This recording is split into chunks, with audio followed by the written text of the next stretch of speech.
Pulivendula MLA YS Jaganmohan Reddy గారు మళ్ళీ చాలా కాలం తర్వాత వాళ్ళ పార్టీకి చెందినటువంటి 175 నియోజకవర్గాల నేతలతో నిన్నటి రోజున తాడేపల్లిలోని ఆయన నివాసంలో సమీక్ష సమావేశం నిర్వహించడం జరిగింది.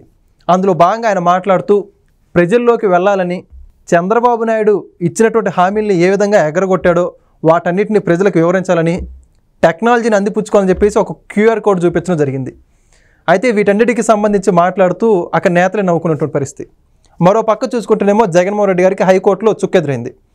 ఏదైతే ఈ యొక్క సింగయ్య మృతికి సంబంధించి బెయిల్ మీద మధ్యంతర ఉత్తర్వులు ఇవ్వాల్సిందిగా వేసినటువంటి పిటిషన్ని కొట్టేసింది ఆంధ్రప్రదేశ్ హైకోర్టు. ఈ రెండు అంశాలకు సంబంధించి మరిన్ని విషయాలు తెలుసుకోవడానికి మనతో ఉన్నారు senior political analyst Arjun Srinivasa Rao గారు. సార్ నమస్కారం అండి. నమస్కారం అండి. సార్, జగన్మోహన్ రెడ్డి గారు అధికారంలో ఉన్నప్పుడేమో గడప గడపకు మన ప్రభుత్వం అంటే ప్రజలు చెదరగొట్టారు, అప్పుడు మనకందరికీ తెలిసిందే. మళ్ళీ ఇప్పుడు అధికారం పోయిన తర్వాత కూడా ప్రజల్లోకి వెళ్ళాలి, మళ్ళీ ఇప్పుడు గడప గడపకి ఏదైతే జగన్మోహన్ రెడ్డి గారు హామీలు నెరవేర్చాడో చంద్రబాబు నాయుడు నెరవేర్చట్లేదు, ఆ హామీలన్నీ చూపించాలని చెప్పేసి ఒక QR కోడ్ చూపించేసి ఇది జనాల్లోకి తీసుకెళ్ళండి అని చెప్పేసి చెబుతున్నాడు. ఏమంటారు దాని గురించి మీరు?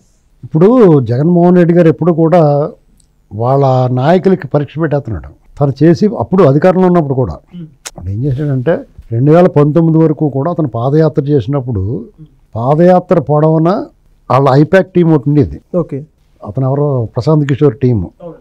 వాళ్ళు ఏం చేసేవారు, సపోజ్ మీ ఊరు వచ్చారనుకో, మీ ఊళ్ళో సమస్యలు ఏంటి, మీ ఊళ్ళో ఏ క్యాస్ట్ వాళ్ళు ఎక్కువ ఉన్నారో, ఎవరెవరికి గొడవలు ఉన్నాయి, ఇలాంటివన్నీ సమాచారం సేకరించి అతను చెప్పేవారు. ఓకే, స్థానిక మీ ఊళ్ళో అందరికీ వెళ్ళటానికైనా దొడ్డు కావాలనుకో, ఆ దొడ్డు నిర్మించేస్తాను నేను రాగానే, ఈ టైప్ చెప్పేసి వాడు హామీ ఇచ్చేసేవాడు. మీ ఇద్దరిలో మెజారిటీ ఎవరుంటే మీ తప్పైనా సరే వాళ్ళ తరపు మాట్లాడేవాడు. అలాగే హామీలు ఇచ్చుకుంటూ పోయాడు, చాలా హామీలు అలా ఇచ్చుకుంటూ పోయాడు. అందరి దృష్టిలో అది రిజిస్టర్ అయిపోయింది. CPS రద్దు, 4 రోజులు రద్దు చేస్తాను, లేకపోతే ఉత్తరాంధ్ర మీకు ఇచ్చేస్తాను, లేకపోతే తూర్పుగోదావరి జిల్లా అది ఇది ఇలా ఇష్టం చెప్పుకుంటూ పోయాడు. ఇలాగా అతను మేనిఫెస్టో రూపొందించిన తర్వాత అసలు దాని మీద దృష్టి పెట్టలేదు ఎవడని. నవరత్నాలు అనేటువంటిది మైండ్లో ఉందంతే. ఆ నవరత్నాలు అతను ఏమి ఇస్తాన్నాడో అయ్యే పెట్టాడు మేనిఫెస్టో, ఇంకేం పెట్టలే. ఓకే, జనాల్లో కానీ వాళ్ళ నాయకులు కానీ ప్రతిపక్షాలు కూడా గమనించిన విధంగా మాయ చేశాడు. అందరి దృష్టి కూడా అతను పాదయాత్ర మీద ఇచ్చిన హామీల మీద ఉంది. అతను అధికారులు రాగానే అవి అడిగితే నేను మా మేనిఫెస్టో, మా భగవద్గీత, మా బైబిల్ లాంటిది, ఖురాన్ లాంటిది మాది, మేము అందులో ఏమి చెప్పామో అదే చేస్తున్నాం అని చూస్తే అమ్మఒడి ఇలాంటివన్నీ ఉన్నాయి అందులో. ఒక మద్యపాన నిషేధం ఒకటి దశల వారీగా చేస్తాం, లేకపోతే అది ఒకటి ఉంది, అది చేయలేకపోయాడు. CPS రద్దు గట్ట అందులో లేవు. అర్థమైంది నీకు? అది మేము ఎక్కడ చెప్పాం అన్నీ అడ్డుగోలుగా వాదించారు. అమ్మ 2 ఏళ్ళ దాకా వెళ్ళి తెలవలేదు. అలాగా మాయ చేశాడు అతను. TDP కూటమి వీళ్ళు ఇచ్చిన హామీలు చూసుకో. పెన్షన్ 4,000 చేస్తున్నారు, చేశారు లేదా? అన్నా క్యాంటీన్లు పెడతా ఉన్నారు, పెట్టారు లేదా? స్త్రీ శక్తి, మహిళలకు గ్యాస్ ఇస్తున్నారు, ఇచ్చలేదా? లేదా? డ్వాక్రా వాళ్ళకి 2 లక్షల వరకు పావుల వడ్డీకి 2 లక్షల పరిమితి పెంచారు, అది చేశారు. ఉద్యోగులు DSC వేస్తున్నారు, వేశారు.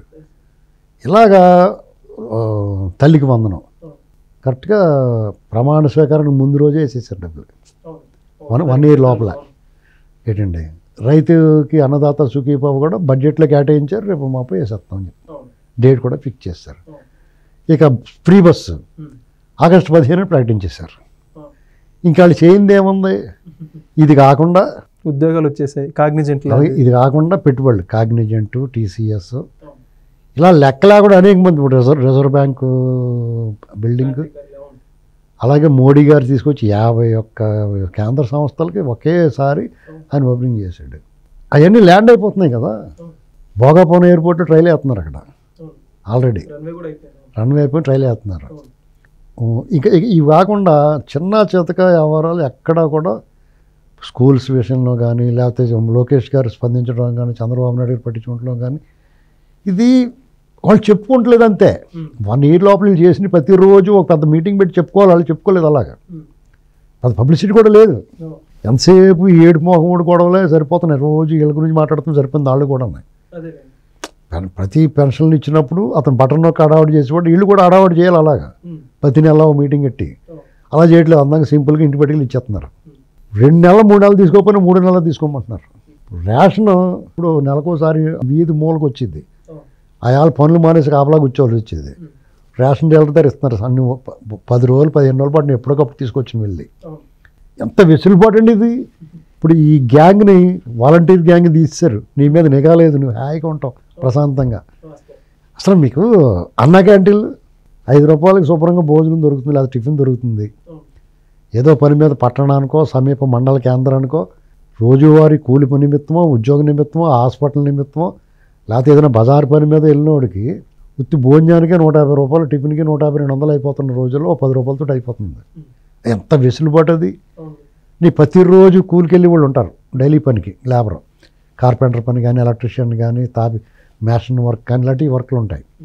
వాళ్ళు నెలకి 20 రోజులనే వెళ్తారు. 20 రోజులు 20,000 2,000 మిగిలినట్టే కదా నెలకాళ్ళకి. ఇది కనపడకుండా ఎంత వెసులుబాటు. ఇసుక వాళ్ళు పెట్టిన పెంట పాలసీ తీసి పడేసి ఫ్రీ చేసి పడేసాడు మద్యం పాలసీ. అసలు ఇవాళ నీకు కావాల్సిన బ్రాండ్ తక్కువ రేట్లో దొరుకుతుంది, నాణ్యమైన దొరుకుతుంది. మరి ఆ చేయింది ఏముంది? వాళ్ళు ఏం మోసం చేశారని చెప్తాడు. వీళ్ళు చెయ్యంటారు, మళ్ళీ వాళ్ళు కొట్టిస్తాను చూస్తున్నాడు. వాళ్ళ ఎమ్మెల్యేలని వాళ్ళ నాయకుల్ని జనాల్లో పంపి వాళ్ళందరూ చీ అనిపించేలా చూస్తున్నాడు. పైగా సంవత్సరం అవ్వలేదు నేను చీ అని. పైగా వీళ్ళు చెప్పినవన్నీ చేస్తున్నప్పుడు ఇప్పుడు తల్లికి వందనం పడిన తర్వాత జనం ఎందుకు ఈ ప్రభుత్వాన్ని అంటారు ఏంటండి? ఇప్పుడు అది చేయకపోతే అన్న క్యాంటీన్లు అన్నారు, పెట్టకపోతే అనొచ్చు, పెన్షన్ సరిగ్గా ఇవ్వకపోతే అనొచ్చు, ఉద్యోగస్తులు జీతాలు 1వ తారీఖు ఇవ్వకపోతే అనొచ్చు, తల్లికి వందనం వేయకపోతే అనొచ్చు, సిలిండర్లు ఇవ్వకపోతే అనొచ్చు. ఇలాంటివి ఏదైనా వాళ్ళు చెప్పిన చేయకపోతే పోలవరం పనులు, అమరావతి పనులు చేయకపోతే అనొచ్చు. కొన్ని విషయాల్లో సామాన్య ప్రజలకు సంబంధం లేని కొన్ని విషయాల్లో ఈ ప్రభుత్వం పొరపాట్లు చేసిందో, చేస్తుందో, చేయాలనుకుంటుందో, ఒకవేళ చేయకపోయినా మీరు చేస్తుంది అంటున్నారో, ఇలాంటి ఏదైనా సందేహం ఉంటే ఉండొచ్చు.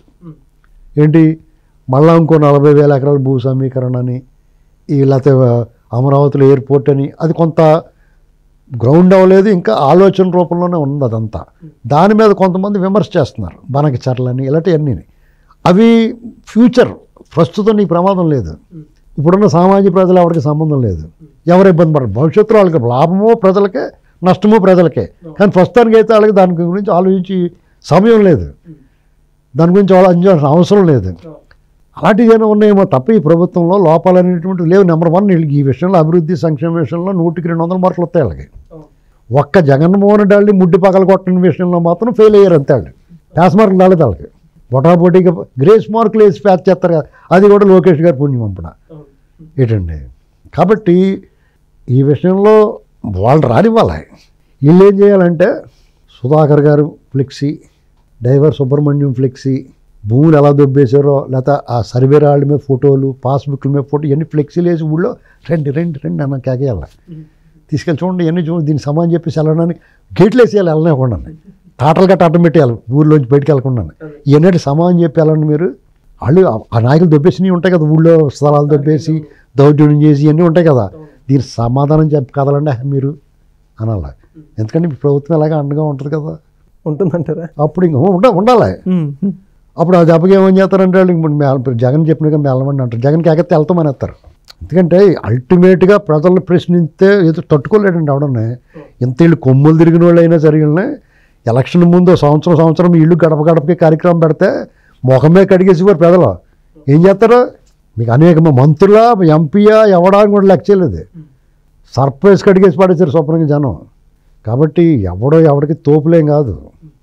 వీళ్ళు ఏంటంటే డెఫినెట్గా తెలుగుదేశం కార్యకర్తలు సాఫ్ట్గా ఉంటారు, కూటమికి సంబంధించిన వాళ్ళందరూ సాఫ్ట్గా ఉంటారు. కొంచెం తిరగబడి మనతత్వం జనసేన వాళ్ళకి ఉంటుంది. వాళ్ళతో కలుపుకుని వీళ్ళు రౌండ్ వేయండి, వచ్చిన వాళ్ళకి దెబ్బకి లేవులు అయిపోద్ది. వీళ్ళది న్యాయం ఉంటుంది. వీళ్ళు రౌండ్ వేసిన ఏమి రౌండ్ ఎడత కొట్టకలేదు. ఏమయ్యా నువ్వు మద్యపాన నిషేధం చేస్తాను, దొంగ మంది అంపో, మా వాడు పేగులు పుల్లెడిపోయి రా వచ్చి బాగు చేయించనాలి, నువ్వు కట్టు డబ్బు అనాలి. దెబ్బకాడ మా ఇంటికాడ తిడుతున్నారండి అని వెళ్ళిపోతాడు. ఇక కేసు విషయం అంటావా, జగన్మోహన్ రెడ్డి గారు నేను చెడ్డవాడిని, నేను తప్పు చేశానని ఎప్పుడు అన్నాడా? ఒప్పుకోలేదు. అంతా దేవుడి దయ, దేవుడి స్క్రిప్ట్ అంటాడు. ఒకవేళ అయినా జరిగిన అన్ని లక్షల కోట్లు కొట్టేసి కూడా నా మీద అన్యాయంగా పెట్టింది సోనియా గాంధీ అన్నాడు. మళ్ళీ అది నీ సాక్షి పేపర్ ఎక్కడది, నీకు సరస్వతి పవర్ ఎక్కడది, ఇవన్నీ ఎక్కడి నుంచి వచ్చినాయి, పైనుంచి దిగేసినాయా? ఇప్పుడు ఎక్కడెక్కడో మేఘం దిగిందని చెప్పి వీడియోలు వస్తున్నాయి చూడు.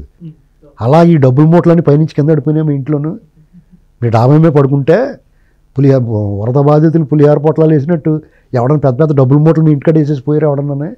నువ్వు దుబ్బెత్తను కదా వచ్చినాయి అన్నీ. మీ నాన్న మీ బాబు అధికారంలో ఉండగా కొల్లగొట్టే నువ్వు దొంగ లెక్కలు రాసి నీ సహనిందితుడు తోడు దొంగ విజయసాయి రెడ్డిని పట్టుకుని నువ్వు దుబ్బేసినాయే కదా ఇదంతా. కొంతమంది జేబులు కొడతారు, కొంతమంది షాపుల్లో దొంగలిస్తారు, కొంతమంది బంగారం కొట్టుకెళ్ళి దెబ్బేస్తారు.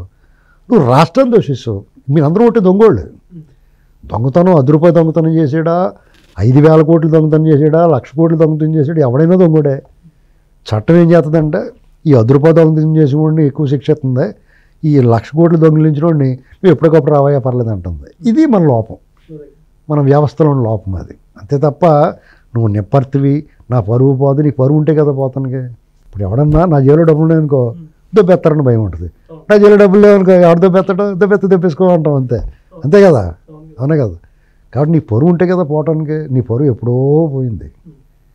నిన్ను ఈ ప్రజలు అంత మెచ్చి నీకు అవకాశం ఇస్తే, అర్ధరాజ్యం ఇస్తే అడుక్కుని చెప్పు కడిగి దాచిపెట్టినాడు. నువ్వు చేసిన పరిపాలన ఎంత దరిద్రమైన పరిపాలన అంటే, నీ పాదం దరిద్ర పాదం. నువ్వు అడిగట్టినంటే ప్రపంచానికి కరుణ వచ్చేసింది. నన్ను వదిలేయండి, నేను తప్పు చేయలేదంటే నువ్వు అలాగే అడుగుతూ ఉండు, వాళ్ళు కూడా అది కుదరదు అబ్బాయి అని చెప్తారు. అలాగే చెప్పారు. మధ్యంతర ఉత్తర్వులు గట్ట ఇవ్వం, నీకు విచారణ రేపు చేస్తాం, పని చూసుకోమన్నారు. ఈ లోపల వీళ్ళకి అరెస్ట్ చేసే అవకాశం ఉంది. వీళ్ళు కూడా ఏం చేస్తారో చూద్దాం. చాలా చక్కగా చెప్పారు sir. Thank you. Please subscribe to Leo News for more videos.